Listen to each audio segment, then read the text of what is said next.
Hello and welcome to another episode of the UCLA Bruins Insider Podcast. As always, I'm your host, Connor Moreno, lead writer for UCLA Bruins on SI, and we are officially at the beginning of UCLA's bye week, so that means UCLA won't be playing for 2 weeks.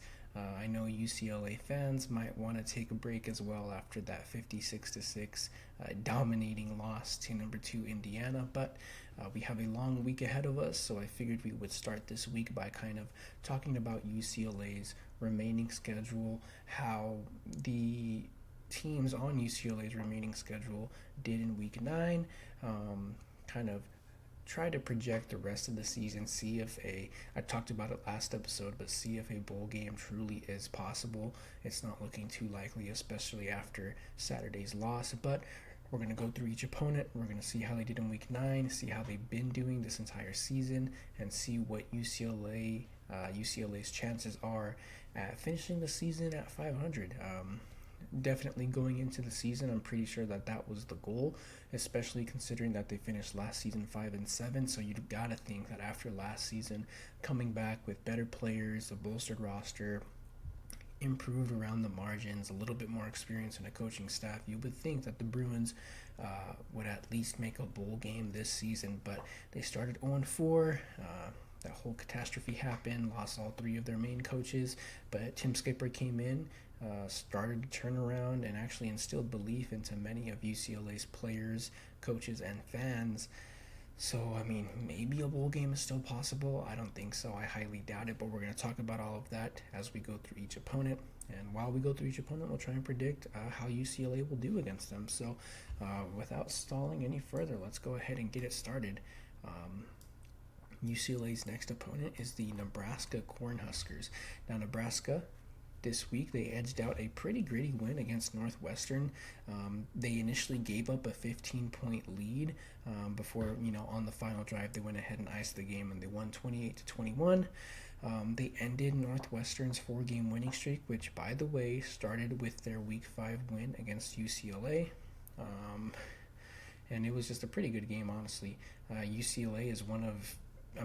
Nebraska is one of UCLA's few remaining opponents who I don't think will outwardly blow out the Bruins like Indiana did, or like Ohio State possibly will do. They're looking like the best team in the nation. But UCLA has a bye this week, and then they're going to host Nebraska in the Rose Bowl on November 8th. Now that UCLA is down to 5 wins, bowl eligibility is going to be on the line every single game moving forward. Each game is of utmost importance if UCLA actually wants to complete this turnaround or even improve on last season. They don't want to squander the storybook turnaround, I'm pretty sure. But UCLA is not going to be favored in any of their games moving forward, plain and simple. Now, against Nebraska at home, you have 2 weeks to prep for them, a whole bye week. Nebraska plays against USC this weekend, so anything can happen after that. But I'm going to say I think UCLA can come out with this victory, especially at home.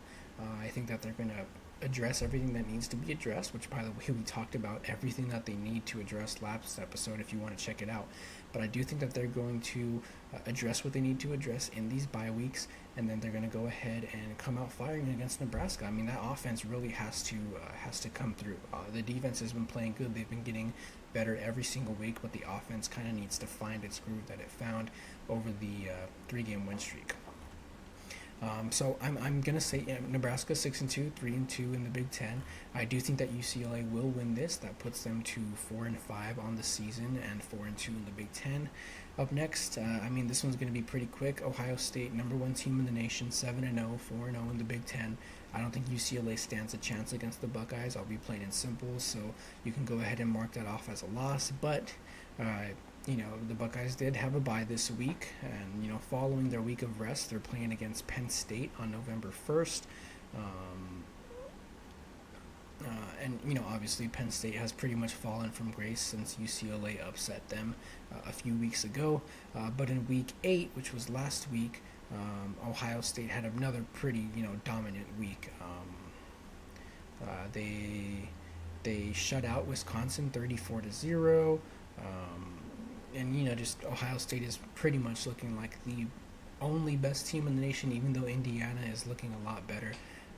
in recent weeks, Ohio State pretty much is still looking like the preeminent favorite to win this season. So I do think that UCLA will lose to the Buckeyes. That brings them down to 3-5 or 4-6 in my predictions. That brings them down to 4-6 and 4-3 in the Big Ten, which that means if the Bruins want to get any bowl eligibility, they're going to have to win their next two games, which the first one is against Washington.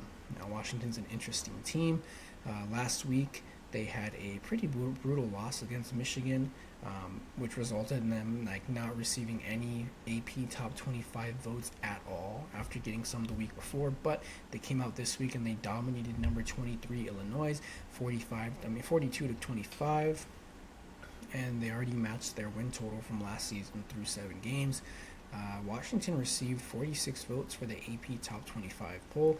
That would put them at the number 28 team in the nation. This marks yet another grueling opponent for UCLA on their remaining schedule. Going into the season, obviously we've talked about it, Washington was projected to be a little bit less of a better team, or a little bit less of a talented team than UCLA was. Obviously the script was flipped. Washington is a miles ahead better team than UCLA, and they're going to be standing in the way of the Bruins, taking 6 losses to USC. This wouldn't be the biggest upset UCLA has had all the season, although in hindsight you could say that Penn State is not as good as Washington, but this wouldn't be the biggest upset of UCLA's season, and if they could win it, then I think that the final game of the season would be full of a ton of stories. So you know what? I'm going to go ahead and predict that UCLA is going to beat Washington in their final game. That means that UCLA will improve to 5-6 and 5-3 in the Big Ten, which makes way for the final matchup of the season against USC. Now USC this week, they had a bye. They improved to number 23 in the nation after not making the rankings last week. They're 5-2 and they're 3-1 in the Big Ten. Last week they lost to number 13 Notre Dame. The week before that So UCLA, in the final game of the week, they go to the Coliseum. They play against the Trojans on November 29th. And, as we've chronicled dating back to the offseason, if UCLA could take 6 losses into this final game, then it would be a tremendous story to watch. USC, obviously they're probably going to be competing for a Big Ten title. Who knows? Indiana is pretty much, a foregone second in the Big Ten. But it's a rivalry. UCLA could probably be playing for bowl eligibility in this game. The stakes are going to be raised, and it's going to be a pretty fun story to watch if UCLA can go ahead and beat Nebraska and Washington before they get there. Now, what I'm going to predict is that UCLA is going to lose. I just don't see it. I don't think that they're going to be able to, beat 3 of their last 4 opponents, especially who their opponents are. Nebraska, Ohio State, Washington, USC. It's going to be tough. I do think that UCLA will finish 5-7 though, with a better conference record than last season. That's more important. So 5-7, and then they would be 5-4 in the Big Ten.